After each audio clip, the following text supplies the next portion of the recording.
30வது அதிகாரம் 18வது வேதம்.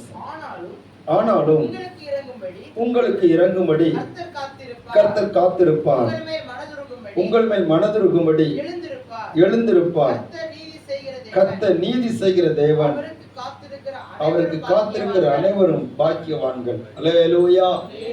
ஆனாலும் உங்களுக்கு இறங்கும்படி கர்த்தர் காத்திருப்பார் என்று சொல்லப்பட்டிருக்கிறது. கர்த்தர் காத்திருப்பார் என்கிற அந்த வார்த்தை மிகவும் ஒரு முக்கியமான ஒரு வார்த்தையாக இருக்கிறது. அநேக நேரத்தில் தேவ மனிதர்கள் தான் அவருக்கு காத்திருந்திருக்கிறார்கள். ஸ்தோத்திரம்.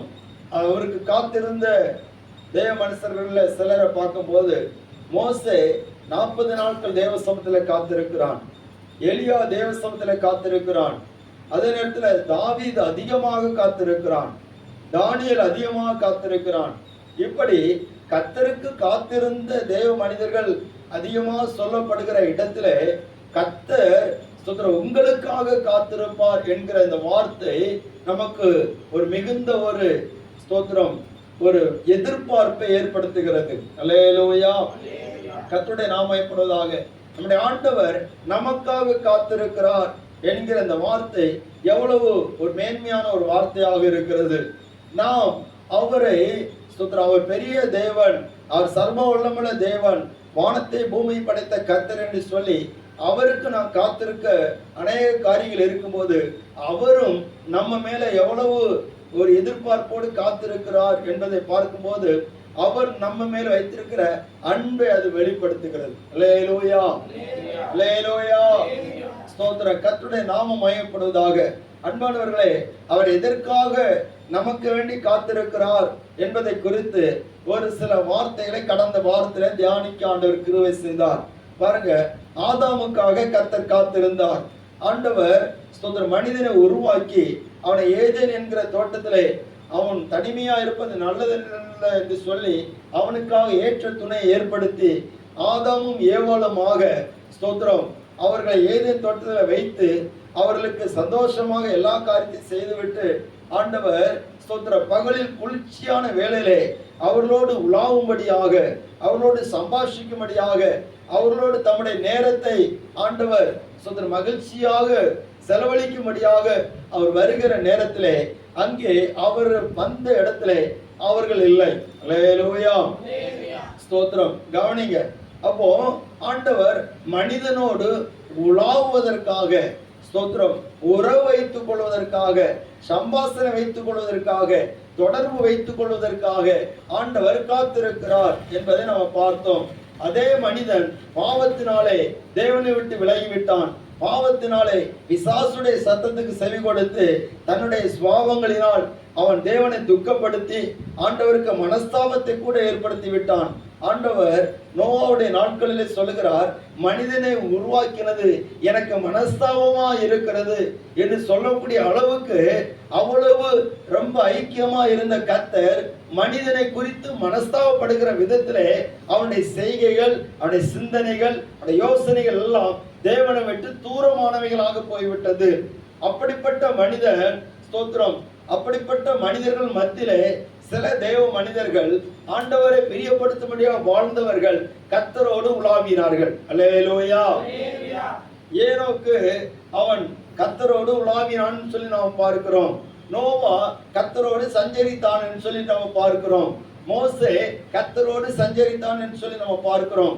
அப்போ ஆண்டோடைய வார்த்தைக்கு கீழ்ப்படிந்து அவருடைய பிரசனத்தை வாஞ்சிக்கக்கூடிய அத்தனை பேரோடும் ஆண்டவர் தம்முடைய சுதந்திர ஐக்கியத்தை மறுபடியும் ஏற்படுத்தி இருக்கிறார் என்பதை நம்ம பார்க்கிறோம். அதே நேரத்தில் இந்த மனிதர்கள் அவரை விட்டு தூரமாய் போய் சத்துருக்களாக செயல்பட விரும்பாதபடினாலே ஏற்கனவே மனிதனோடு தம்முடைய உறவை புதுப்பித்துக் கொள்ளும்படியாக மனிதனை தம்மோடு சேர்த்து கொள்ள வேண்டும் என்பதற்காக அவர் சொன்ன தீர்க்க தரிசனத்தின்படியே இரட்சகராக இயேசு கிறிஸ்து இந்த உலகத்தில் இறங்கி வந்தார். இந்த இயேசு மனிதனுக்கும் தேவனுக்கும் ஒரு உறவை ஏற்படுத்தி மனிதன் தேவனோடு உலாவும்படியாக, தேவன் மனிதனோடு உலாவும்படியாக ஒரு ஸ்தோத்திரம், ஒரு பாக்கியத்தை ஏற்படுத்தினார். அல்லேலூயா. அது எப்படின்னு சொன்னால், சிலுவையில் அவர் சிந்தின இரத்தத்தின் மூலமாக அந்த தொடர்பை அவர் ஏற்படுத்தினார். மத்தியஸ்தராக அவர் வெளிப்பட்டார் என்று சொல்லி நம்ம பார்க்கிறோம். வேதத்துல சொல்லப்பட்டிருக்கிறது, மனுஷருக்குள்ளே அவருடைய வாசஸ்தலம் இருக்கிறது. அல்லேலூயா. மனுஷருக்குள்ளே வாசஸ்தலம் இருக்கிறது. ஆசரிப்பு கூடாரத்திலே கூடாரங்களிலே உலாவி வந்தார் என்று சொல்லி நம்ம பார்க்கிறோம். ஸ்தோத்திரம். கூடாரங்களிலே வாசம் பண்ணினார் சொல்லி பார்க்கிறோம். அதற்கு சாலமோன் கட்டின தேவாலயத்தில் அவர் வாசம் பண்ணினார் என்று பார்க்கிறோம். ஆனால் அந்த தேவாலயம் இடிக்கப்பட்ட போது, தீட்டுப்படுத்தப்பட்ட போது அவர் செருபாபேல் மூலமாக கட்டப்பட்ட அந்த ஆலயத்திலே அவர் வாசம் பண்ணுகிறத நம்ம பார்க்க முடிகிறது. அதுக்கு பிற்பாடு நீங்க பாப்பீங்கன்னா, ஸ்தோத்திரம், ஆண்டவராய் இயேசு கிறிஸ்து அவர் நமக்கு ஏற்படுத்தின ஜீவ மார்க்கத்தின் மூலமாக அவர் நமக்குள்ளே வாசம் பண்ணினார் சொல்லி நம்ம பார்க்கிறோம். அல்லேலூயா. வெளிப்படுத்தின விசேஷத்தில் சொல்லப்பட்டிருக்கிறது, அவருடைய வாசஸ்தலம் யாருக்குள்ளே இருக்குதான்? மனுஷர்களுக்குள்ளே இருக்கிறது. அல்லேலூயா. அங்கே அவர்களோடு கூட வாசம் பண்ண. அப்போ ஆண்டவர் நம்ம மேல எவ்வளவு ஸ்தோத்திரம் அன்பாக இருக்கிறார், எவ்வளவு பிரியமுள்ளவராக இருக்கிறார். நம்மோடு ஐக்கியம் வைப்பதற்கு, நம்மோடு உலாவுவதற்கு, நம்மை சந்தோஷப்படுத்துவதற்கு, நம்முடைய எல்லா சஞ்சலங்களை மாற்றி அவரோடு கூட வைத்து அவருக்கு நமக்கு ஒரு நல்ல ஒரு ஐக்கியத்தை உருவாக்கி நாம் எல்லாவற்றில் ஜெயமுள்ளவர்களாக மாற்றுவதற்கு அவர் ஸ்தோத்திரம் நமக்காக காத்து கொண்டிருக்கிறார். அல்லேலூயா. அல்லேலூயா. ஸ்தோத்திரம். நம்ம ஆராதிக்கிற நேரத்துல கூட ஸ்தோத்திரம், ஆராதனைக்கு நம்ம காத்திருக்கிறோமோ இல்லையோ, அவர் நமக்காக காத்திருக்கிறார். ஸ்தோத்திரம். அல்லேலூயா. கம்பெனிக்கு போயாச்சுன்னா ஸ்தோத்திரம், அங்க இருக்கக்கூடிய எஜமான்கள் அவங்க என்ன பண்ணுவாங்கன்னா, வேலைக்காரங்களை வேலை வாங்கிறதுக்கு காத்திருப்பாங்க. ஸ்தோத்திரம். அது நேரம் தவறியாச்சுன்னா உடனே ஸ்தோத்திரம், சம்பளத்தை குறைக்கட்டான், ஆளை குறைக்கட்டான், அப்படி எல்லாம் கண்டிஷன் போடுவாங்க. அல்லேலூயா. அவன் ஸ்கூலுக்கு போகிற நேரத்துல அங்க பேர் எழுதுக்கு காத்திருப்பாங்க. எதுக்கு? ஸ்தோத்திரம். நேரம் பிந்தி வரக்கூடியவங்களோட பேரை எழுதி கொடுத்தாச்சுன்னா பனிஷ்மெண்ட் கிடைக்கும். ஆனா ஆராதனைக்கு மட்டும் அப்படி கிடையாது. அல்லேலூயா. ஒரு அல்லேலூயா சொல்லுங்க பார்ப்போம். அல்லேலூயா. நம்ம வச்ச நேரம் தான். ஸ்தோத்திரம். நமக்கு எப்போ நேரம் வருதோ அப்போ நம்ம நினைச்சுவோம், பிடிக்கலையோ ஸ்தோத்திரம். அல்லேலூயா. ஸ்தோத்திரம். நம்ம ஆண்டவர் தானே. ஒரு 10 நிமிஷம் தாண்டி போனா அவர் ஒன்னும் சொல்ல மாட்டார். அரை மணி நேரம் தாண்டி போனா ஒண்ணுமே சொல்ல மாட்டார். 1 மணி நேரம் தாண்டி போனாலும் அவர் ஒண்ணுமே சொல்ல மாட்டார். அல்லேலூயா. ஆனா நமக்குள்ள இருக்கக்கூடிய மனசாட்சி நம்மளுக்கு சொல்லிட்டே இருக்கும், ஸ்தோத்திரம், நீ பிந்தி போற, நீ பிந்தி போற, நீ பிந்தி போற. அல்லேலூயா. நமக்குள்ள இருந்து மனசு சொல்லிட்டே இருக்கும், உள்ள இருந்து பேசிட்டே இருப்பார். ஸ்தோத்திரம். அப்போ நமக்காக நம்மோடு உலாவும்படியாக நம்ம ஆராதிக்கிற போது, நம்ம துதிக்கிற போது, நம்ம பாடுகிற போது நம்மோடு உலாவும்படியாக அவர் காத்திருக்கிறார். அல்லேலூயா. இரண்டாவது, ஆண்டவர் எதற்கு காத்திருக்கிறார் சொல்லி நம்ம பார்த்தோம்னு சொன்னா, யோவான் 2ஆம் அதிகாரம் 4ஆம் வசனம் சொல்லப்பட்டிருக்கிறது, என் வேளை இன்னும் வரவில்லை. அப்போ அற்புதம் செய்வதற்காக ஆண்டவர் காத்திருக்கிறார் சொல்லி நம்ம கடந்த வாரத்துல நம்ம அந்த வார்த்தையை தியானித்தோம். அல்லேலூயா. ஸ்தோத்திரம். அந்த ஸ்தோத்திரம், என்னுடைய வேலை இன்னும் வரவில்லை அப்படின்னு சொன்னா, ஆண்டவர் அவருடைய வேலை வந்தோன்னு நமக்கு அற்புதம் செய்வார். அவருடைய டைம் வந்தோன்னு அற்புதம் செய்வார். அந்த இடத்துல என்ன நடந்தது? கானா ஒரு கல்யாண வீட்டுல அந்த திராட்சை ரசம் குறைந்து போனது. திராட்சை ரசம் குறைந்து போனதுன்னா பெரிய ஒரு பிரச்சனை, தீர்ந்து போகக்கூடிய கண்டிஷன்ல இருக்குது. இனி என்ன பண்ணணும் ஒன்றும் தெரியல, உடனே அதை ரெடி பண்ணவும் முடியாது. ஸ்தோத்திரம். அப்படிப்பட்ட சூழ்நிலையில ஆண்டவருடைய சமூகத்திலே இயேசு கிறிஸ்துவத்துல அந்த மரியாதை வந்து சொல்றாங்க, அவங்களுக்கு திராட்சரசம் இல்லை அப்படின்னு. அப்ப இயேசு சொல்றாரு, ஸ்திரிய உனக்கு எனக்கு என்ன, என் வேலை இன்னும் வரல அப்படிங்கிற. அப்படின்னா எனக்கு அற்புதம் செய்யறதுக்கு ஒரு டைம் இருக்கு, அதுக்கு வேண்டி நான் காத்திருக்கிறேன். நம்ம குடும்பத்துல நிறைய குறைவுகள்லாம் இருக்குது. ஆண்டவர் உடனே செய்யணும்னு சொல்லி நம்ம எதிர்பார்ப்போம், இல்ல அவருடைய டைமுக்காக காத்திருக்கிறார். அல்லேலூயா. நம்ம டைமுக்காக காத்திருக்கிறாரா இல்லையோ, ஆனா அவருக்குன்னு ஒரு டைம் வச்சிருக்கிறார். யாருக்கு? நம்ம அவருக்கு ஒரு டைம் இருக்கு. அல்லேலூயா. எப்ப செய்யணுமோ அப்ப சரியா செய்வார். பாருங்க, இயேசு சீசர்களை கப்பல்ல போக சொன்னார், படகுல போக சொன்னார், அக்கறை போங்கன்னு சொல்லி துரிதப்படுத்தினார். போக சமயத்துல பயங்கரமான கொந்தளிப்பு வந்தது. அப்போ எல்லாரும் அலறாங்க, நம்ம செத்து போயிடுவோமோ அப்படின்னு. அப்ப கடல்ல இயேசு சரியான நேரத்துல நடந்து வந்தார். அல்லேலூயா. சரியான நேரத்தில் நடந்து வருகிறார். ஒரு நிமிஷம் முந்தவும் மாட்டாரு, பிந்தவும் மாட்டாரு. சரியான நேரம், சரியான நேரத்தில் அற்புதம் செய்வார். லாசரு மரித்து போய்விட்டான், 4 நாள் ஆகிவிட்டது, நாரி போய்விட்டது. அற்புதம் நடப்பதற்கு எந்த வாய்ப்பும் இல்லை. ஸ்தோத்திரம், ஸ்தோத்திரம். இயேசுவிடத்தில் அறிவிப்பு கொடுத்தாச்சு, உமக்கு பிரியமானவன், நீ ரொம்ப சிநேகிக்கிறவன், வியாதியஸ்தனா இருக்கிறான், நீர் வந்தாச்சுன்னா சுகமாவான்ட்டு. ஆனா ஆண்டவர் 2 நாள் கூட தங்கினார். அல்லேலூயா, அல்லேலூயா. அப்ப ஆண்டவருடைய வேலைக்காக ஒண்ணு இருக்குது, அதுக்கு வேண்டி அவர் காத்திருக்கிறார். நமக்கு அற்புதம் செய்வதற்கு எந்த சமயத்துல நமக்கு அற்புதம் செய்யணும்னு சொல்லி அவருக்கு தெரியும். எந்த சமயத்துல நம்மளை உயர்த்தணும்னு அவருக்கு தெரியும். எந்த சமயத்துல நம்மளை ஆசீர்வதிக்கணும் அவருக்கு தெரியும். அந்த சமயத்துக்காக அவர் காத்திருக்கிறார். அல்லேலூயா, ஸ்தோத்திரம். கர்த்தருடைய நாமம் மகிமைப்படுவதாக. நாட்கள் பிந்தி போச்சுன்னு சொல்லி நினைக்க வேண்டாம். அவருடைய நேரம் வருகிற நேரத்துல யாரு நினைக்காத உயரத்துல கர்த்தர் நம்மளை கொண்டு போய் நிறுத்துவார். ஆமென். அல்லேலூயா, ஸ்தோத்திரம். கர்த்தருடைய நாமம் மகிமைப்படுவதாக. பாருங்க, சில குடும்பங்களில் நடக்கிற காரியங்களை பார்த்தீங்கன்னா ஒண்ணுமே இல்லாதது மாதிரி இருக்கும், ஒரு காரியம் இல்லாத மாதிரி இருக்கும். அந்த குடும்பமே சுத்தர இல்லாம போயிடுறது மாதிரி இருக்கும். ஆனா தேவன் அவங்க குடும்பத்துக்கு செய்யற அற்புதங்களை பார்க்கும்போது இவங்க இந்த அளவுக்கு ஆசீர்வதிக்கப்பட்டிருக்கிறாங்களான்னு சொல்லி நம்ம ஆச்சரியப்படுகிற நிலைமையில கர்த்தர் காரியங்களை செய்வார். அல்லேலூயா, அல்லேலூயா. கர்த்தருடைய நாமம் இப்படிதான் அற்புதம் செய்வதற்கு அவர் காத்திருக்கிறார். மூன்றாவது இன்னொரு காரியத்தை கூட நம்ம பார்க்கலாம். தானியேலின் புஸ்தகம் 10வது அதிகாரம்.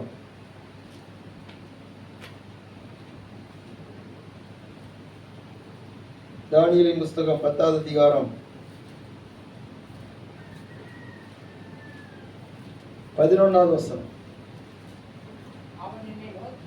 அவன் என்ன நோக்கி, பிரியமான புருஷனாகிய தானியேலே, நான் இப்போது உன்னிடத்திற்கு அனுப்பப்பட்டு வந்தேன்.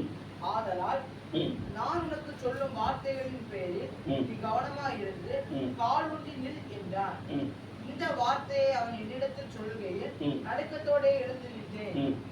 அப்பொழுது அவன் என்ன நோக்கி, தானியேலே பயப்படாதே, தானியேலே பயப்படாதே, நீ அறிவை அடைகிறதற்கும் உன்னுடைய தேவனுக்கு முன்பாக சிறுமைப்படுத்துகிறதற்கும் உன் மனதை செலுத்தின நாள் முதல் துவக்கி உன் வார்த்தைகள் கேட்கப்பட்டது. அல்லேலூயா. தானியேலை குறித்து நம்ம பார்க்கிறோம். அவரை குறித்து நல்ல ஒரு ரிசல்ட் கொடுக்கணும்னு சொன்னா நல்ல ஜெபிக்கிற ஒரு தேவ மனுஷன், ஆண்டோடைய சமூகத்துல எப்பொழுதும் ஜெபிக்கிற ஒரு மனுஷன். ஸ்தோத்திரம். அவரை பார்த்து நமக்கு கொஞ்சம் பொறாமையா தான் இருக்கும். எனக்கே பொறாமையா இருக்கு. ஆண்டவரே, இவ்வளவு நல்லா ஜெபிக்கிற ஆண்டவரோடு இருக்கிற ஒரு மனுஷனை நீ வேதத்துல வைத்திருக்கிறீர் ஆண்டவரே. இதே போல எங்க ஒவ்வொருவரையும் நீ மாற்றிட்டீர்னு சொன்னா அல்லேலூயா, எவ்வளவு நல்லா இருக்கும். ஸ்தோத்திரம். பாருங்க, அவருக்கு நிறைய வேலைகள் இருக்கிறது, நிறைய பொறுப்புகள் இருந்தது, ஆனாலும் நல்லா ஜெபிக்கிற ஒரு தேவ மனுஷனாக இருக்கிறார். இந்த தானியேலுடைய ஜெபத்தை குறித்து சொல்லப்பட்டிருக்கிறது, நீ வேண்டிக் கொள்ள தொடங்கின போதே உன்னுடைய வேண்டுதல் என்னப்பட்டது, கேட்கப்பட்டது. உன்னுடைய வார்த்தைகள் கேட்கப்பட்டது. அப்படின்னு நம்முடைய ஜெபத்தை கேட்பதற்கு தேவன் காத்து கொண்டிருக்கிறார். அல்லேலூயா. தானியேல் எப்ப ஜெபம் பண்ணுவார், எப்ப முழங்கால் போடுவார், அதுக்கு வேண்டி ஆண்டவர் வெயிட் பண்ணிட்டு இருக்கிறார். நம்மகிட்ட ஆண்டவர் ஏதாவது வெயிட் பண்ணிட்டு இருக்கிறார். நம்ம எப்ப ஜெபம் பண்ணுவோம், எப்போ உண்மையா ஜெபம் பண்ணுவோம்னு சொல்லி அவர் வெயிட் பண்ணிட்டு இருக்கிறார். அல்லேலூயா. நம்ம அவரை நோக்கி கூப்பிடணும். ஸ்தோத்திரம். ஒரு சிறு பிள்ளை அது விழுந்து கிடக்குது, விழுந்து கிடக்கும் போது எப்போ அது தன்னுடைய அம்மாவை நோக்கி கூப்பிடுன்னு சொல்லி அம்மா வெயிட் பண்ணிட்டே இருப்பாங்க. கூப்பிடுறானா பார்ப்போம், கூப்பிடுறாளா பார்ப்போம், கூப்பிட்டாச்சுன்னு உடனே தூக்கி விட்டுலாம். அல்லேலூயா. இதே போலத்தான் ஆண்டவர் நிறைய நேரத்துல நம்ம அவரை நோக்கி கூப்பிடுன்னு சொல்லி அவருக்கு எதிர்பார்க்கிறார். உண்மையாக கூப்பிடுறானுக்கு அவர் எப்படி இருக்கிறார், சமீபமா இருக்கிறார். இந்த தானியேல் அவர் ஜெபம் பண்றாரு, அந்த ஜெபத்துக்கு ஜெபம் தொடங்கும் போதே பதில் வெளிப்படுகிறது. 9வது அதிகாரம் 23 வசனம். நீ மிகவும் பிரியமானவன், நீ மிகவும் பிரியமானவன், ஆதலால் நீ வேண்டிக் கொள்ள தொடங்கின போது, நீ வேண்டிக் கொள்ள தொடங்கின போதே கட்டளை வெளிப்பட்டது, அதை அறிவிக்க வந்தேன். இப்போதும் சொல்லுகிற வார்த்தையை நீ கவனித்து கேட்டு தரிசனத்தை அறிந்து கொள். அல்லேலூயா. நீ வேண்டிக் கொள்ள தொடங்கும் போதே கட்டளை வெளிப்பட்டது. அப்போ தானியேல் ஜெபம் தொடங்கின உடனே ஆண்டவர் அவனுக்கு வேண்டிய பதிலை கொடுத்துட்டார். அதுதான் தேவன். நம்முடைய ஜெபம் அப்படி மாறணும். அல்லேலூயா. எல்லாரும் கவனிக்கிறீங்களா? நம்ம ஜெபம் தொடங்கும் போதே கட்டளை வெளிப்படும். ஆண்டவர் அதை எதிர்பார்க்கிறார். நம்முடைய ஜெபத்துக்கு எவ்வளவு பதில் கொடுக்க காத்துட்டு இருக்கிறான்னு பாருங்க. ஸ்தோத்திரம். தானியேல் ஜெபிக்க தொடங்கின உடனே கட்டளை வெளிப்பட்டது. எலியா ஜெபம் தொடங்கின உடனே அங்க ஸ்தோத்திரம் அக்கினி இறங்கி விட்டது. அல்லேலூயா. ஸ்தோத்திரம். அதே போல நீங்க ஆதியாகமத்தின் புத்தகத்துல நீங்க பாப்பீங்கன்னா 32வது அதிகாரம்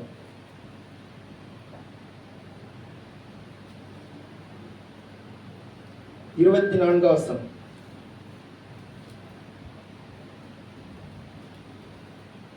யாக்கோபு பிந்தி தனித்திருந்தான். அப்பொழுது ஒரு புருஷன் பொழுது விடிமளவும் அவனுடனே போராடி என்று சொல்லப்பட்டிருக்கிறது.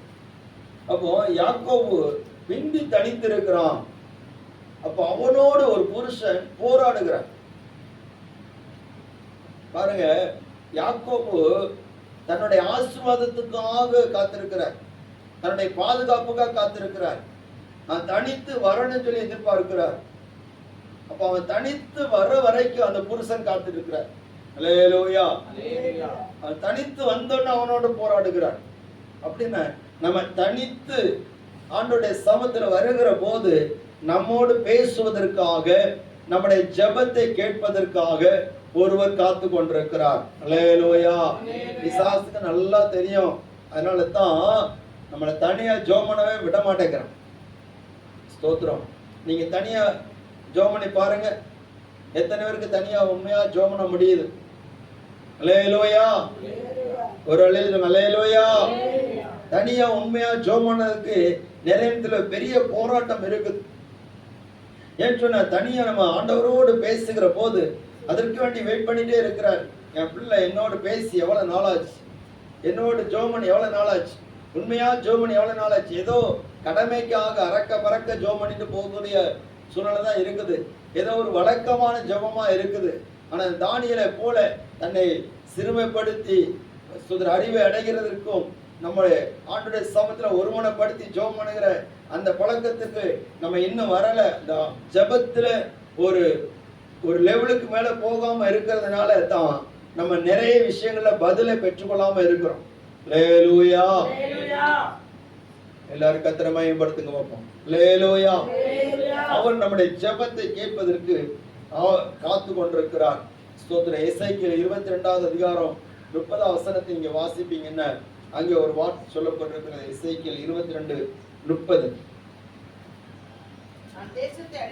நான் தேசத்தை அழிக்காதபடிக்கு திறப்பிலை நிற்கவும் சுவரை அடைக்கத்தக்கதாக ஒரு மனுஷனை தேடினேன், ஒருவனையும் காணேன். ஆண்டவர் எவ்வளவு காத்திருக்கிறார் பாருங்க. ஸ்தோத்திரம். ஜெபத்தில் நிறைய விஷயங்கள் அடங்கி இருக்குது. தானியேலுக்கு தரிசனங்கள் காட்டப்படுகிறது, யாக்கோபுக்கு ஆசீர்வாதங்கள் கொடுக்கப்படுகிறது, எலியாவுக்காக ஜெபத்தை கேட்டு அக்கினி இறக்கப்படுகிறது. அதே நேரத்தில் எசேக்கியேலிலே ஆண்டவர் எதற்காக காத்திருக்கிறான்னு சொன்னா ஒரு மனுஷன் திறப்பில் நிற்பானான்னு சொல்லி காத்துட்டு இருக்கிறார். அல்லேலூயா. எல்லாரும் சாந்து சொல்லுங்க. அல்லேலூயா. ஒரு மனுஷன் திறப்பில் நிற்க கிடைக்க மாட்டானா? ஒரு மனுஷன் கிடைக்க மாட்டானா? ஸ்தோத்திரம். நாங்க தனியா நல்லா ஜெபம் பண்ணுவாங்க. ஸ்தோத்திரம். சபையில வந்தும் தேசத்தின் எழுப்புதலுக்காக திறப்பில் நின்று ஜெபிக்கிற கூட்டங்கள் வரணும். ஸ்தோத்திரம். யாரும் எதிர்பார்க்க கூடாது. ஸ்தோத்திரம். 1 மணி நேரம் சர்ச்சில் போயிருந்தா தேசத்துக்காக ஜெபிக்க போறேன்னு சொல்லி நீங்க ஜெபம் பண்ணுங்க பார்ப்போம், ஒரு ஆசீர்வாதம் இருக்கும். அல்லேலூயா. யாரும் எதிர்பார்க்க கூடாது. ஸ்தோத்திரம். அவங்க இருந்து ஜெபம் பண்ணுவாங்க, இவங்க இருந்து ஜெபம் பண்ணுவாங்க, அப்படியெல்லாம் இல்லை. ஸ்தோத்திரம். தனியா வந்துடணும். உங்களுக்கு தேசத்தில் உள்ள காரியங்களா தெரியுதுன்னு சொன்னா தனியா வந்திருந்து ஜெபம் பண்ணணும். ஸ்தோத்திரம். யாரா கூட இருந்து சேர்ந்து வரான்னு சொன்னா கூட சேர்ந்து இருந்து ஜெபம் பண்ணணும். எப்படியாவது நம்ம ஜெபம் பண்ணணும். தேசத்தின் விடுதலைக்காக, ரட்சிப்புக்காக நம்ம ஜெபிக்கிறதுக்கு திறப்பில் நிற்கும்படியாக கர்த்தர் காத்து கொண்டிருக்கிறார். அல்லேலூயா, ஸ்தோத்திரம். கர்த்தருடைய பரிசுத்த நாமம் மகிமைப்படுவதாக. இதோ தேசத்தின் ஜனங்களை அழிக்காதபடிக்கு திறப்பில் நிற்கும் சுவர் அடைக்கத்தக்கதாக ஒரு மனிதனை தேடினேன், ஒருவனை காணேன்னு சொல்லி ஆண்டவர் சொல்லுகிறாரே, அந்த ஒரு மனிதன் நானாக இருக்கக்கூடாதா? நீங்களாக இருக்கக்கூடாதா? அந்த சபையாக இருக்கக்கூடாதா? அல்லேலூயா. துன்மார்க்கன் சாகிறவனுக்கு எவ்வளவு பிரியமோ அவன் மனம் திரும்பி பிழைப்பதே விரும்புகிறேன்னு சொல்லி ஆண்டவர் சொல்லி இருக்கிறார். அப்ப துன்மார்க்கன் சாகிறது பிரியம் இல்ல. ஸ்தோத்திரம். ஒரு பாவி பாவத்துல விழுந்து சாகிறது ஆண்டவருக்கு பிரியம் இல்ல. அவன் மனம் திரும்பணும், அவன் ஆண்டவரை பின்பற்றணும், அவன் சாவாமல் பிழைத்திருக்கணும் என்பது ஆண்டவருடைய திட்டம். அப்ப அதுக்கு நாம் அதிகமா தேவஸ்தலத்துல ஜெபிக்க வேண்டிய கட்டாயம் நமக்கு உண்டு. அல்லேலூயா.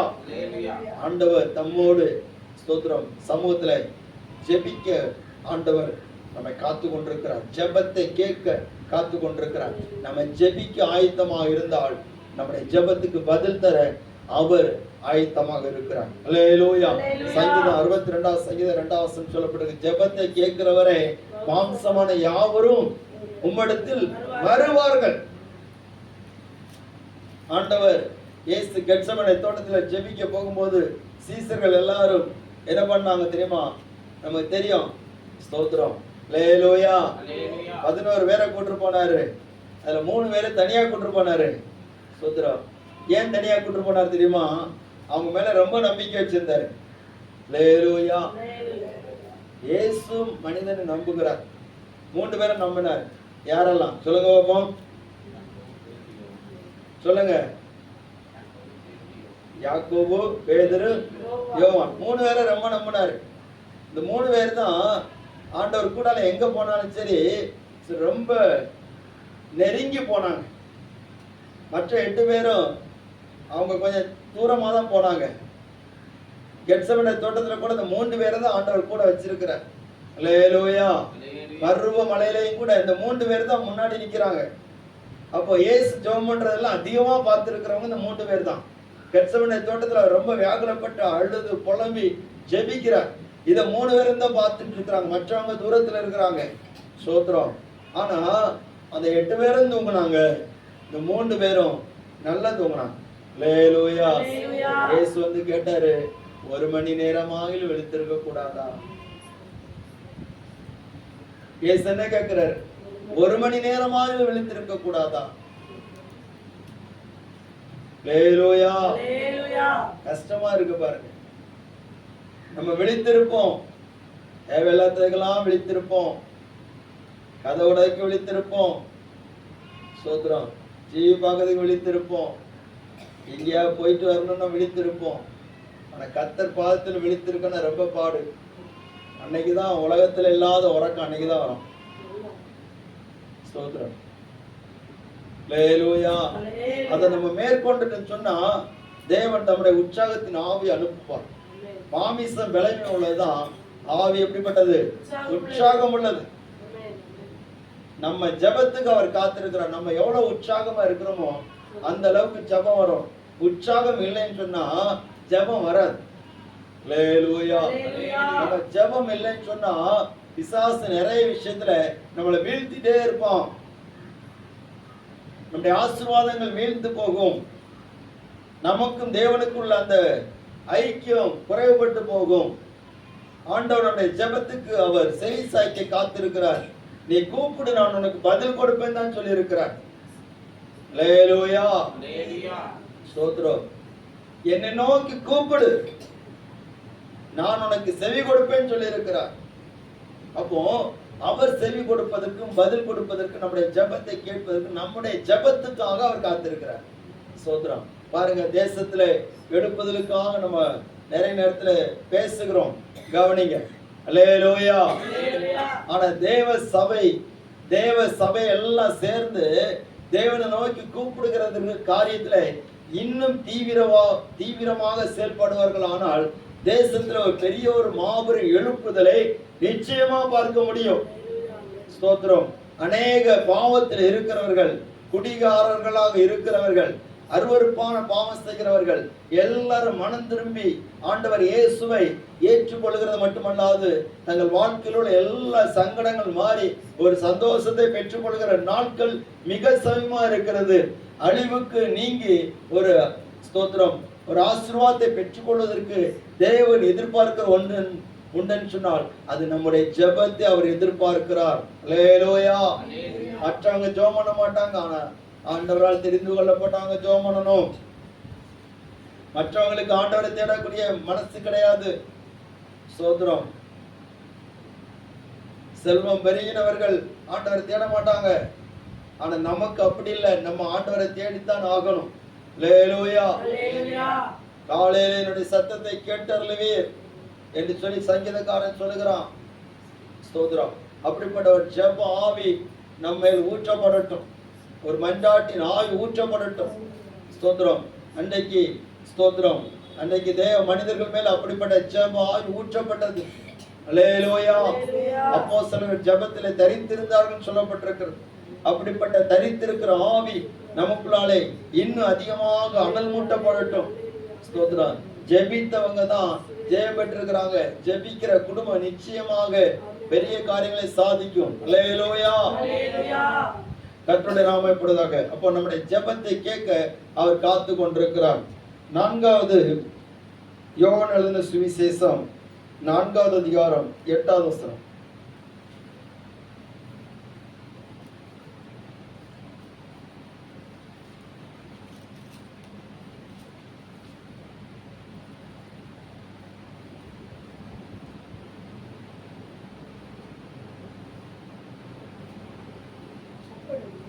அப்பொழுது சமாரியா நாட்டாளாகிய ஒரு ஸ்திரீ தண்ணீர் மொள்ள வந்தாள். இயேசு அவளை நோக்கி தாகத்துக்கு தா என்றார். ஆராசனம் கூட இருந்தது. இயேசு பிரயாணத்தினால் இளைப்படைந்தவராய் அந்த கிணற்றின் அருகே உட்கார்ந்தார். அப்பொழுது ஏறக்குறைய 6ஆம் மணி வேளையாய் இருந்தது. அல்லேலூயா. அன்பானவர்களே, இயேசுவும் அவருடைய சீசர்களும் அவர்கள் ஸ்தோத்திரம் பிரயாணமாக போகிற போது யூதேயாவை விட்டு கலிலேயாவுக்கு போகிறார்கள். இந்த யூதேயாவிலிருந்து கலிலேயாவுக்கு போகிற வழி பொதுவாக யூதர்கள் சமாரியாவின் வழியாக போக மாட்டார்கள். இவர்கள் எப்படி போவார்கள் சொன்னா சுற்றி தான் போவாங்க. யூதேயாவிலிருந்து கலிலேயாவுக்கு போகணும்னு சொன்னா சுற்றி தான் போவாங்க. சமாரியாவுக்கு இவங்களுக்கு சம்பந்தம் இல்லாதது மாதிரி அவங்க சமாரியாவுக்கு உள்ளால போக மாட்டாங்க. பாதை இருக்குது, ஆனால் போக மாட்டாங்க. ஏன்னா யூதர்களுக்குள்ளால ஒரு தலக்கணம் உண்டு. என்ன தலக்கணம்னா, நம்ம சமாரியர்களை விட குறைஞ்சவங்க கிடையாது, உயர்ந்தவர்கள். அல்லேலூயா. நம்ம தான் ஆண்டவரை உண்மையா பின்பற்றோம், அவங்க அப்படி பின்பற்றல, அதனால அவங்களுக்கு நமக்கு சம்பந்தம் கிடையாது அப்படின்னுட்டு அவங்க சமாரியர்களை ரொம்ப தரம் தாழ்த்து வைத்திருந்தார்கள். இன்னைக்கு நிறைய இடத்துல அப்படி நடக்குது. சுத்திரம். ஒரு கூட்டத்தை தரம் உயர்த்தி வைப்பாங்க, இன்னொரு கூட்டத்தை தரம் தாழ்த்தி வைப்பாங்க. ஆனா ஆண்டவருக்கு இதெல்லாம் பொருட்டு கிடையாது. அவர் பாட்டுக்கு சமாரியா நாட்டுக்குள்ளோடி போகிற போது யாக்கோபுடைய கிணறுன்னு சொல்லி ஒன்று இருக்கிறது, அது பக்கத்துல உட்கார்ந்து இருக்கிறார். சீசர்கள் போஜன பதார்த்தங்களை வாங்கும்படியாக போயிருக்கிறாங்க. இயேசு எதுக்கு அதுல உட்கார்ந்து இருந்தார் சொல்லுங்க பாப்போம். அல்லேலூயா. இயேசு இளைப்படைந்தவராய் உட்கார்ந்து இருக்கிறார். எதுக்குன்னு சொன்னா, அங்கே ஒரு ஸ்திரீ வருகிறார், அவளுக்கு வேண்டி இயேசு காத்து உட்கார்ந்து இருக்கிறார். அல்லேலூயா. இயேசு அவளுக்காக காத்து உட்கார்ந்து இருக்கிறார். அவருடைய இளைப்படைந்தவராய் இருக்கிறார் சொன்னா, சரீரத்தில இளைப்பு, அவருடைய ஆத்மாவில ஒரு இளைப்பு. ஏன்னா இந்த சமாரியர்களை தேவனுடைய ராஜ்யத்துக்குரியவர்களாக மாற்ற வேண்டும், இந்த சமாரியர்களுக்குள்ளால ஒரு மாற்றத்தை ஏற்படுத்தணும் என்கிறதுக்காக இயேசு அங்கே காத்து கொண்டிருக்கிறார். அல்லேலூயா. சுத்திர. சமாரிய ஸ்திரீ வந்த பிற்பாடு அங்க உட்கார்ந்தாரா, இல்ல அதுக்கு முன்னாடி உட்கார்ந்து இருந்தார்? அதுக்கு முன்னாடி உட்கார்ந்து இருக்கிறார். இந்த சமாரிய ஸ்திரீ அவள் வருகிறாள். வந்தவுடனே இயேசு கேட்கிறாரு, தாகத்துக்கு தான் சொல்லி கேட்கிறாரு. சோதரம். அவள் உடனே சொல்லுகிறான், நீ யூதனா இருக்க, நான் சமாரிய ஸ்திரீயாகி என்னிடத்துல தாகத்துக்கு கேட்கலாமா அப்படின்னு. அப்போ இயேசு ஒன்றொன்றாக ஆரம்பித்து அவளுடைய வாழ்க்கையில மாற்றங்களை கொண்டு வருகிறார். அல்லேலூயா. அவளுக்கு ஆச்சரியம், மேசியா என்கிற ஒருத்தர் வருவாரு, அவர் வந்து எல்லாத்தையும் போதிப்பார் நாங்க நினைச்சோம். அப்படிங்கும் போது இயேசு சொல்றாரு, நான் தான் அவரு. அல்லேலூயா. அவருடைய கண்கள் திறக்கப்படுகிறது. உடனே அவள் போய் தன்னுடைய ஊர்ல எல்லாரையும் கொண்டு வருகிறார். அப்போ இயேசு நம்முடைய வாழ்க்கையிலே மாற்றங்களை உருவாக்குவதற்காக காத்து கொண்டிருக்கிறார். அல்லேலூயா. இந்த சம்பவத்தை முழுசுமா நான் உங்களுக்கு விளக்கணும்னு சொன்னா டைம் ஆகிட்டே இருக்கு. அதான் ஷார்ட்டா உங்களுக்கு சொல்லிட்டே போறேன். இன்னும் 2 குறிப்புகள் இருக்கிறது. ஸ்தோத்திரம். அப்ப நம்ம வாழ்க்கையில நிறைய மாற்றங்களை ஆண்டவர் என்ன செய்றாரு, கொண்டு வர விரும்புறார். பழையது மாதிரியே இருக்குன்னு சொல்லி விரும்பல. ஸ்தோத்திரம். ஒரு கட்டுக்குள்ள இருந்து கொண்டு நாம் ஆண்டவரை மட்டுப்படுத்தி கொண்டிருப்பதற்கு ஆண்டவர் விரும்பல. அல்லேலூயா.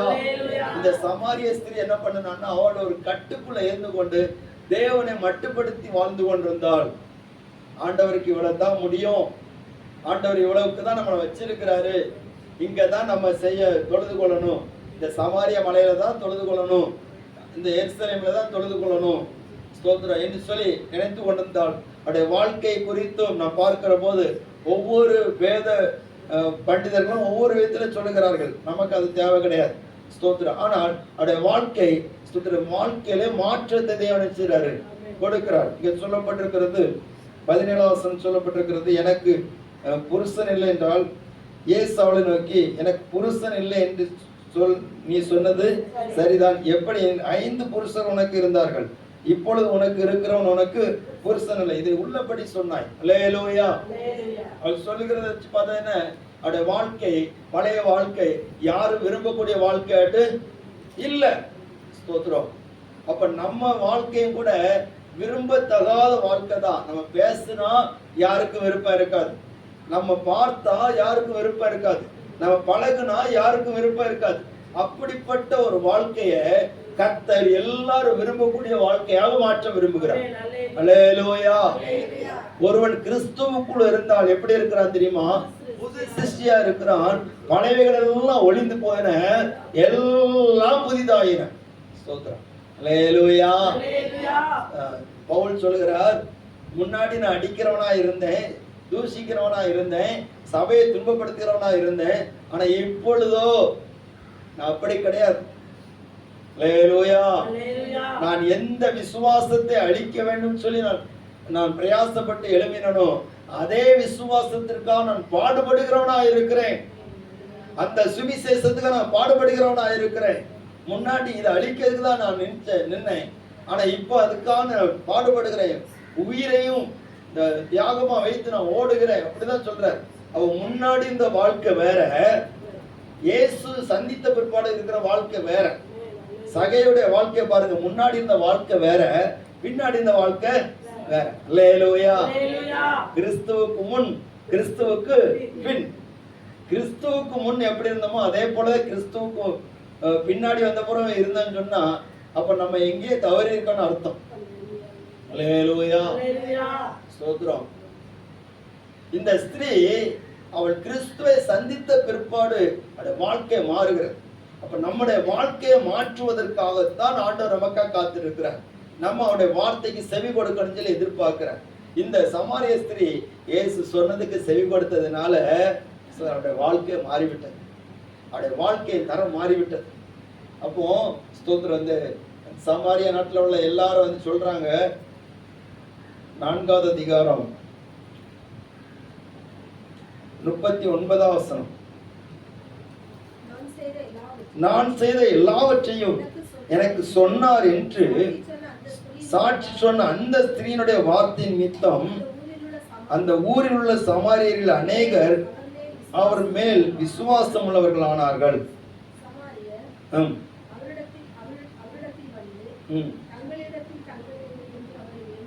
42ஆம் வசனம் வாசிங்க. அந்த ஸ்திரீயை நோக்கி, உன் சொல் நிமித்தம் அல்ல, அவருடைய உபதேசத்தை நாங்களே கேட்டு மெய்யாய் இவர் கிறிஸ்துவ உலகத்தில் வருகிறவனாயே கிறிஸ்துவாக்கிய உலக ரட்சகர் என்று அறிந்து விசுவாசிக்கிறோம். அல்லேலூயா. மெய்யாகவே இவர் கிறிஸ்துவாகிய உலக ரட்சகர், இவர் தான் உலக ரட்சகர் சொல்லி நாங்கள் அறிந்து விசுவாசிக்கிறோம். உன் சொல் நிமித்தமாக அல்ல, அவருடைய உபதேசத்தை நாங்களே கேட்கிறோம். இதுவரைக்கும் உன் உபதேசத்தை கேட்டோம், இப்ப அவருடைய உபதேசத்தை நாங்களே நினைச்சிரோம் கேட்கிறோம். அல்லேலூயா, ஸ்தோத்திரம்.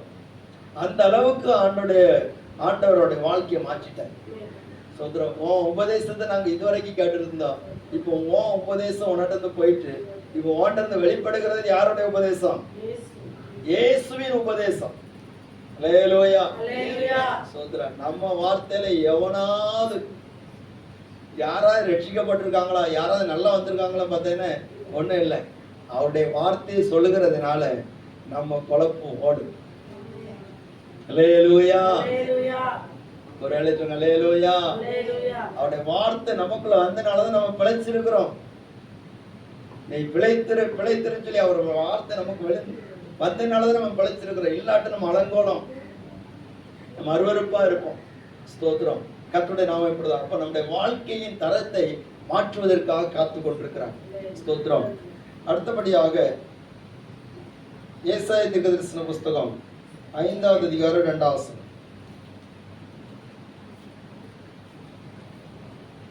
முதலாவது பார்க்கிறோம், அவர் எதற்காக காத்திருக்கிறார் சொன்னால் நம்மோடு உலாவும்படியாக அவர் காத்திருக்கிறார். 2வது நமக்கு அற்புதம் செய்யும்படிக்கு காத்திருக்கிறார். 3வது நம்முடைய ஜெபத்தை கேட்க அவர் காத்திருக்கிறார். 4வது நம்முடைய வாழ்க்கையில மாற்றங்களை கொடுக்க அவர் காத்திருக்கிறார். 5வது பாருங்க, ஏசாயா தீர்க்கதரிசன புஸ்தகம் 5வது அதிகாரம் 2வது வசனம். அவர் அதை வேலி அடைத்து கற்களை பொறுக்கி நட்டு கோபுரத்தை கட்டி அதில் ஆலையை உண்டு பண்ணி அல்லேலூயா, ஸ்தோத்திரம். ஆண்டவர் ஒரு திராட்சை தோட்டத்தை உருவாக்கி அது நற்குல திராட்சை செடிகளை நட்டிருக்கிறார். நல்ல திராட்சை பழங்களை தரும் சொல்லி காத்திருந்தார். வேலி அடைத்திருந்தார், ஆலையை உண்டு பண்ணியிருந்தார், எல்லா காரியமும் அவர் நேர்த்தியாய் செய்திருந்தார். ஆனால் நல்ல கனிகளை தரும் சொல்லி காத்திருந்தார். ஆனால் அது என்ன கனிகளை கொடுத்தது? கசப்பான கனிகளை கொடுத்ததாம். அல்லேலூயா, ஆண்டவர் நல்ல கனிக்காக நம்ம நோக்கி காத்திருக்கிறார். நல்ல கனிகளை கொடுக்கிற மரமாக செடியாக காத்து கொண்டிருக்கிறார். ஸ்தோத்திரம். நம்ம நல்ல கனிகளை கொடுக்கணும், ஆண்டவருக்கு பிரியமானது செய்யணும். ஸ்தோத்திரம். நம்ம கனிகளை புசிக்கிறவங்க இவங்க ஆண்டவருடைய பிள்ளை சொல்லி சொல்லணும். அல்லேலூயா, ஆண்டவர் இயேசு சொன்னார். ஸ்தோத்திரம். யோவான் 15வது அதிகாரம் 1வது வசனம் 2வது வசனம் சொல்லப்பட்டிருக்கிறது, நானே மெய்யான திராட்சை செடி, நீங்கள் கொடிகள். வாசிங்க அந்த வசனத்தை.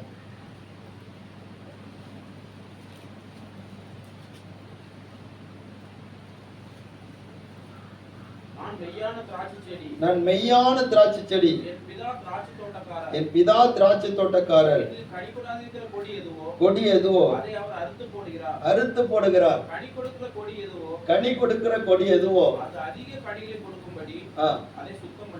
அல்லேலூயா, நான் மெய்யான திராட்சை செடி, என் பிதா திராட்சை தோட்டக்காரர். என்னில் கனி கொடாது இருக்கிற கொடி எதுவோ அதை அவர் அறுத்து போடுகிறார். கவனிங்க, இந்த கொடி யாரோடு இணைக்கப்பட்டிருக்கிறது தெரியுமா?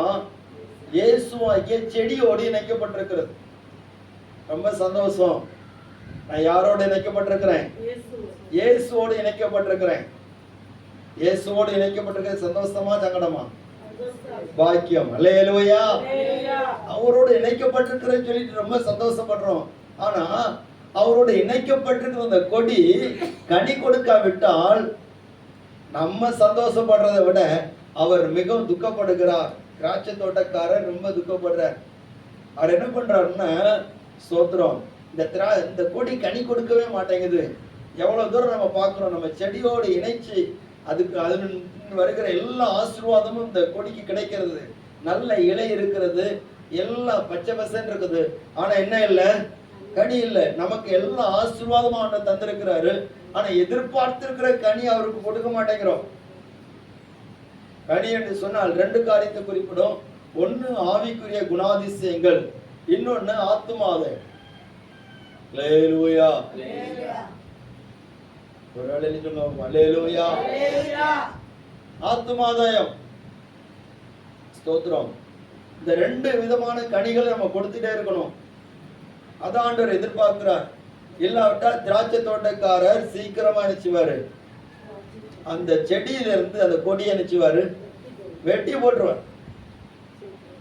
இயேசுவுக்கும் அந்த கொடிக்கு சம்பந்தம் இல்லாத சம்பந்தம் இல்லாதபடிக்கு அறுத்து போட்டுருவார். அது காய்ந்து போகிற போது அது அக்கினிக்கு இரையாக கொடுக்கப்படும். தேவ பிள்ளைகளே, இன்னைக்கு அநேக காரியங்களை நம்ம பார்க்கிறோம். தேவன் எதிர்பார்க்கிற கனி கொடுக்கணும். கசப்பான கனிகளை கொடுக்க கூடாது. சில பேருக்குள்ள கசப்புகள் இருக்கிறது, பகைகள் இருக்கிறது, விரோதங்கள் இருக்கிறது, சில வேண்டாத சுபாவங்கள் இருக்கிறது, அன்பற்ற தன்மைகள் இருக்கிறது. அல்லேலூயா. சோதரம். உலகத்தோடு ஒத்து போய் கசப்பை அதிகமா வெளிப்படுத்துற காரியங்கள் இருக்கிறது. சுதர் அதெல்லாம் மாற்றும். தேவ பிள்ளைகள் கெட்ட வார்த்தை பேசக்கூடாது. அல்லேலூயா. சிலருக்குள்ளால சோத்திரம் வந்துருது. கேட்ட சொல்லுவாங்க, கோவத்துல நான் அப்படி பேசுறேன். கோவத்திலே பேசக்கூடாது. கோவத்துலதான் எல்லாரும் பேசுவாங்க. சும்மா சாதா இருக்கும்போது யாரும் நினைச்ச மாட்டாங்க, பேச மாட்டாங்க. அப்போ கோவத்துல கூட கெட்ட வார்த்தை நினைச்ச கூடாது, பேசக்கூடாது. தேவையில்லாத வார்த்தைகள் பேசக்கூடாது, கோல் வார்த்தைகள் பேசக்கூடாது. நமக்குள்ள இருக்கக்கூடிய திவ்ய சுபாவங்கள் இயேசுவை வெளிப்படுத்தக்கூடியதாக மாறணும். அதே நேரத்துல நம்மளால ஆத்துமாதாயம் பண்ணணும். நாம் மற்றவர்களை கிறிஸ்துவுக்குள்ளால கொண்டு வரும். அல்லேலூயா. இஸ்ரவேல் பலனற்ற திராட்சை செடி தனக்கு தானே கனி கொடுக்கிறது. ஓசியால ஆண்டவர் ரொம்ப வேதனைப்படுறார். ஸ்தோத்திரம். இஸ்ரவேல் தனக்கு பலனற்ற திராட்சை செடியா இருக்குது, அது தனக்கு தானே கனி கொடுக்கிறது, ஒரு பிரயோஜனமும் இல்லை. ஸ்தோத்திரம். பாருங்க, ஆண்டவர் லூக்காவின் சுவிசேஷத்துல 13வது அதிகாரத்துல அங்கே ஒரு மரத்தை குறித்து சொல்லப்பட்டிருக்கிறது.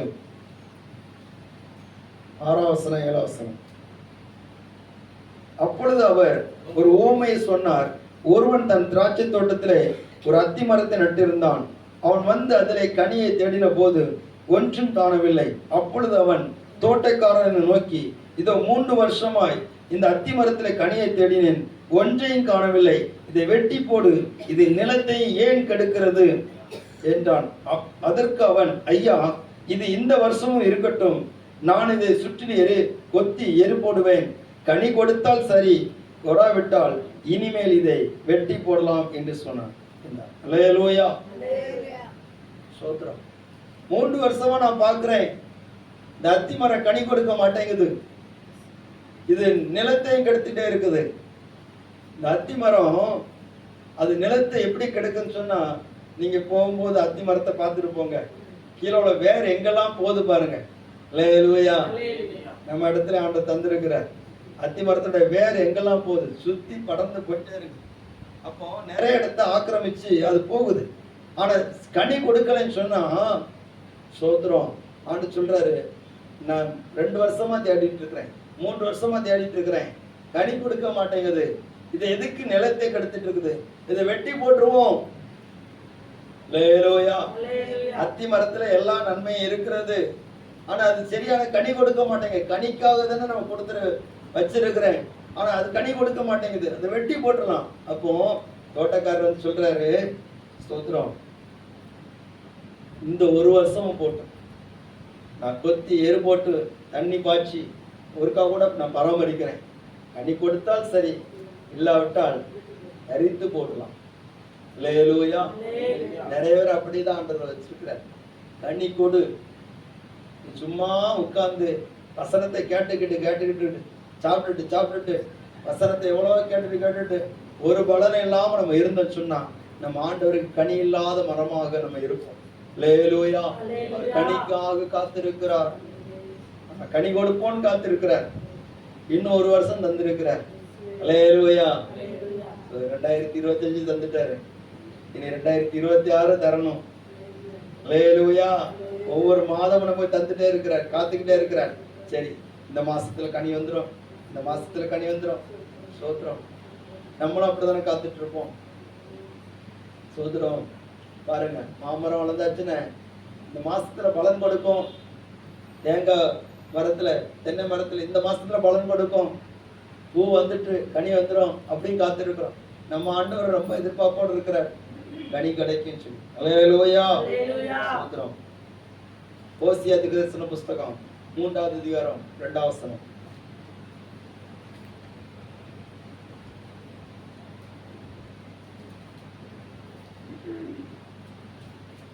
அப்பொழுது நான் அவளை எனக்கு 15 வெள்ளிக்காசுக்கும் 1.5 கலம் வார்கோதுமைக்கும் கொண்டு அவளை நோக்கி நீ வேசித்தனம் பண்ணாமலும் ஒருவனையும் சேராமலும் அநேக நாள் எனக்காக காத்திரு, உனக்காக நானும் காத்திருப்பேன். அல்லேலூயா. அநேக நாள் எனக்காக காத்திரு, உனக்காக நானும் காத்திருப்பேன். ஓசியா தீர்க்கதரிசி மூலமாக ஆண்டவர் பேசுறார். ஓசியா தீர்க்கதரிசி மூலமா ஆண்டவர் சொல்றாரு, கர்த்தர் அவர் மணவாளனுக்கு ஒப்பாகவும் இஸ்ரவேல் ஜனத்தை மணவாட்டிக்கு ஒப்பாகவும் ஒப்பிட்டு பேசுகிறத நம்ம பார்க்க முடிகிறது. ஸ்தோத்திரம். ஓசியா சோர ஸ்திரியை விவாகம் பண்ணி அவன் மூலமா பிள்ளைகளை பெற்று ஸ்தோத்திரம் கொள்ளும்படியா ஆண்டவர் கட்டளை கொடுக்கிறாரு, அதன்படி செய்கிறாரு. ஸோ அதுக்கு என்ன அடையாளம் சொன்னா, நீ சோரம் போய் விட்டாய், உலகத்தோடு கலந்து விட்டாய், பாவத்தோடு சேர்ந்து விட்டாய், நான் உன்னை அதிலிருந்து மீட்டு கொண்டேன், இனி நீ பாவம் செய்யாத, நீ எனக்காக காத்து. அல்லேலூயா. ஆண்டவர் இயேசு அதான் சொல்றார், உலகத்திலிருந்து நான் உன்னை மீட்டு கொண்டேன், பாவத்திலிருந்து உன்னை மீட்டு கொண்டேன், இனி நீ பாவம் செய்யக்கூடாது, நீ எனக்காக காத்திரு, நான் வருகிற வரைக்கும் நீ காத்திருப்பான். அல்லேலூயா. அல்லேலூயா. எப்படி ஒரு பெண்ணை ஒரு புருஷன் நியமித்து அவன் திருமணம் செய்கிற வரைக்கும் காத்திருக்கிறானோ, அதே போல நம்மை ஞான ஸ்நானத்தின் மூலமாக ஆண்டவர் உடன்படிக்கை பண்ணி, நான் வருகிற வரைக்கும் நீ எனக்காக காத்திருக்கணும், நான் உன்னை அழைத்து கொண்டு செல்வேன், நான் உன்னை மறுரூபமாக்கி கொண்டு செல்வேன், அது வரைக்கும் நம்ம காத்திருக்கணும். அல்லேலூயா. அவரும் நமக்காக காத்திருக்கிறார், நம்ம ஆயத்தப்படுவதற்காக அவர் காத்துட்டு இருக்கிறார். நம்ம இன்னும் ஆயத்தப்படணும். ஸ்தோத்திரம். எல்லாருக்கும் புரியுது அவங்களுக்கு? இயேசு எதுக்காக காத்திருக்கிறார் தெரியுமா? நம்மளை மறுரூபமாக்கி கொண்டு போவதுக்காக காத்துட்டு இருக்கிறார். அல்லேலூயா. ஒரு அல்லேலூயா. ஸ்தோத்திரம். கடைசியா ஒரு காரியத்தை மட்டும் சொல்லி ஜெபிக்க போறோம். எபிரேயர் 10வது அதிகாரம் 13வது வசனம்.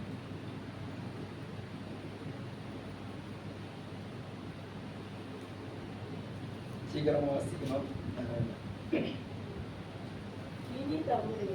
இனி தம்முடைய சத்துருக்களை தமது பாதபடி ஆக்கி போடும் வரைக்கும் காத்து கொண்டிருக்கிறார். ஏனெனில் போதும். அல்லேலூயா. இனி தம்முடைய சத்துருக்களை தமது பாதபடி ஆக்கி போடும் வரைக்கும் காத்து கொண்டிருக்கிறார். பாருங்க, சத்துருக்களை பாதபடி ஆக்கி போடும் வரைக்கும் சொன்னா 1 கொரிந்தியர் 15வது அதிகாரத்துல அங்க 25, 26 அந்த வசனங்கள் சொல்லப்பட்டிருக்கிறது. பரிகரிக்கப்படும் கடைசி சத்துரு மரணம். அல்லேலூயா. பிசாசு, மரணம், பாதாளம் எல்லாவற்றையும் பாதபடி ஆக்கி போடும் வரைக்கும் அவர் காத்துட்டு இருக்கிறார். எல்லாத்தையும் கீழே தள்ளுறதுக்கு அவர் காத்துட்டு இருக்கிறார். எல்லாவற்றுமே ஜெயம் எடுத்திருக்கிறார். இது எல்லாத்துடைய அந்த சத்துருக்களுடைய கிரியைகள் எல்லாவற்றையும் அழிப்பதற்கும் பாதபடி ஆக்கி போடும் வரைக்கும் அவர் தம்முடைய ராஜ்யத்தை ஸ்தாபிக்கிற வரைக்கும் காத்து கொண்டிருக்கிறார். அல்லேலூயா. பாருங்க, சீக்கிரமா சொல்லிட்டேன். 7 காரியத்தை 3 வாரமா சொல்லலாம், ஆனா ரொம்ப நீண்டு போயிடும். அதனால தான் உங்களுக்கு சொல்றேன். முதலாவது, நம்மோடு ஐக்கியம் வைக்கும்படியாக நம்மோடு உலாவும்படிக்கு காத்திருக்கிறார். நமக்கு அற்புதம் செய்யும்படிக்கு காத்திருக்கிறார். நம்முடைய ஜெபத்தை கேட்க காத்திருக்கிறார். வாழ்க்கையில மாற்றங்களை தர காத்திருக்கிறார். கனி கொடுப்பதற்காக நமக்காக காத்திருக்கிறார். அதே நேரத்தில் நம்ம மறுரூபமாக்க காத்து கொண்டிருக்கிறார். சத்துருக்களை பாதபடி ஆக்கி போடு வரைக்கும் காத்திருக்கிறார். அல்லேலூயா. எல்லாரும் ஜெபிக்க போகிறோம். 7 காரியங்கள் மனதில் வைத்துக் கொள்ளுங்க. அவர் நமக்காக காத்திருக்கிற தேவனாக இருக்கிறார். காத்திருக்கும் கர்த்தர். ஸ்தோத்திரம். எல்லாரும் ஜெபிப்போம். எல்லாரும் எழுந்து நின்று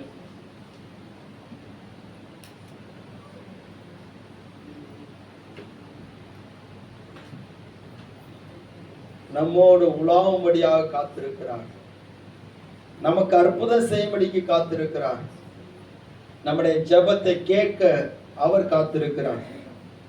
நம்ம ஜெபிக்க ஆரம்பித்தால் அந்த ஜெபத்துக்கு பதில் தர அவர் காத்திருக்கிறார். ஸ்தோத்திரம். நம்முடைய வாழ்க்கையில மாற்றங்களை கொண்டு வர அவர் காத்திருக்கிறார். நம்மிடத்தில் நல்ல கனிகளை எதிர்பார்த்து காத்திருக்கிறார். நம்மை மறுரூபமாக்க காத்து கொண்டிருக்கிறார். சத்துருக்களை, எல்லா எதிரான வல்லமைகளை வாதபடியாக்கி போட்டு அவர் ஜெய கிறிஸ்துவாக ஆளுகை செய்யும்படிக்கு காத்து கொண்டிருக்கிறார். ஸ்தோத்திரம். ஹalleluya, ஹalleluya. இயேசுவே ஸ்தோத்திரம். Thank you Jesus. ஹalleluya, ஸ்தோத்திரம். இயேசுவே ஸ்தோத்திரம் கர்த்தாவே. ஹalleluya, ஸ்தோத்திரம்.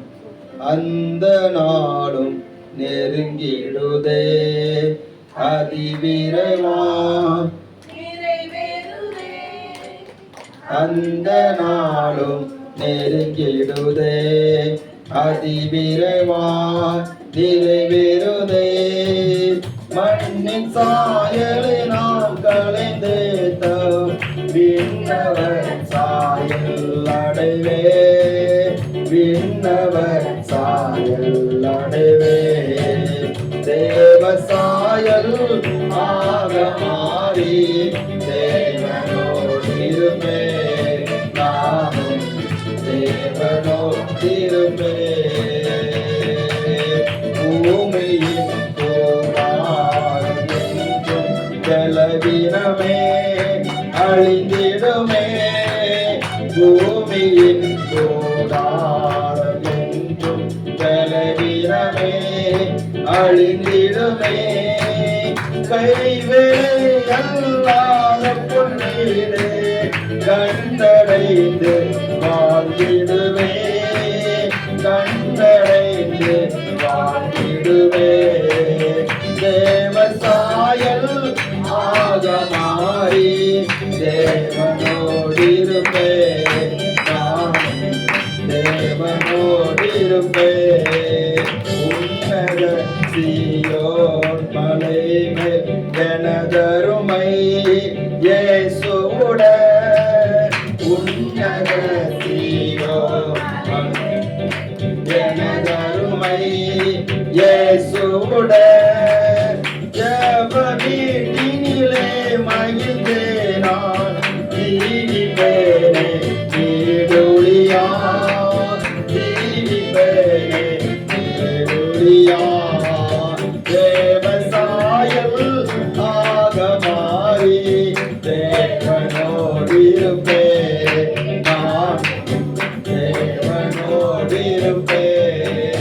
தேவ சாயல் ஆக மாறி தேவனோடு இருப்பே, நான் தேவனோடு இருப்பே. நமக்காக காத்திருக்கிற தேவன், அவரோடு உலாவுவதற்கு நம்மை அர்ப்பணிப்போம். நமக்காக காத்திருக்கிற தேவன் அற்புதம் செய்ய நமக்காக காத்திருக்கிறார். கீழ்ப்படிவோம். நமக்காக காத்திருக்கிற தேவன் நம்முடைய ஜெபத்துக்கு பதில் தர காத்திருக்கிறார். நாம் ஜெபிக்க நம்மை ஒப்பு கொடுப்போம்.